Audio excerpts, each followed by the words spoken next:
Hello and welcome to our reflections for Friday. As you can see, I'm all suited up because it's mighty cold. If I can just pan round, you'll see that it's still pretty frozen on the ground and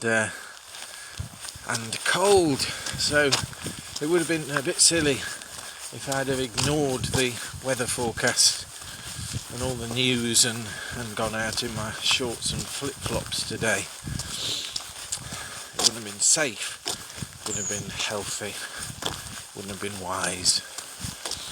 When I looked at the story that we're guided to in the lectionary today, I wondered why it was that so often we ignore some of the central bits of the Gospels, particularly about their importance and significance for the way in which we approach life today.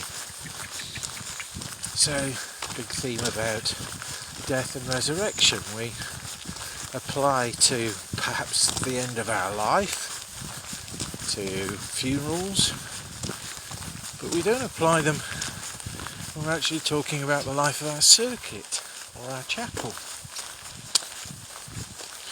Big ideas about taking up our cross, following Jesus every day, we pay at best lip service to. So when we come to the big story for today, which is the woman at the well in John chapter 4, I wonder why this longest conversation that's recorded in the whole of the Gospels is treated as something that happened to somebody else, rather than something that's meant to talk about our own situations and our own stories and our own contexts. It is an amazing story. It's probably the first in the ministry of Jesus where he goes out to the least likely, the most improbable person, and transforms their lives. You remember that it was a woman. That's against all social norms for him to engage with a woman at all. Not only that, a Samaritan woman.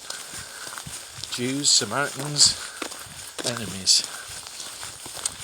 And not only that, but the story seems to indicate that there was a sort of checkered history in the past for this woman. She had 5 husbands. She was in a relationship now with someone who she wasn't married to. It all sounds very tawdry, and many preachers probably have made that link and made it a story about judgment, but actually it's not about judgment at all, it's about grace. Jesus doesn't criticise her in any way, but he transforms her life.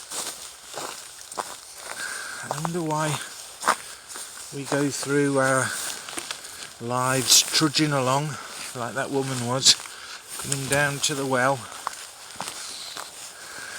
estranged from everybody else, for whatever reason we don't know. It could have been scandal, but it could have been tragic. She could have been a widow. She could find herself now in a situation where she was utterly poor and bereft if she didn't have a dependent relationship on some man who would take her under his wing. See, it's a story with all kinds of imponderables, but it's not actually about her past, it's about her future. It's not a story about grace, about judgment, but about grace. Not a story about morality, but about identity. For it is when this woman encounters Jesus and he engages with her that her life's transformed. It's only then, when she's treated like a person with dignity, with something of value to add to the conversation, that she realises who Jesus is and what she has to do next. So this is a tale of the unexpected, not just the unexpected woman, but the unexpected transformation, but the unexpected way in which this story epitomises our own stories.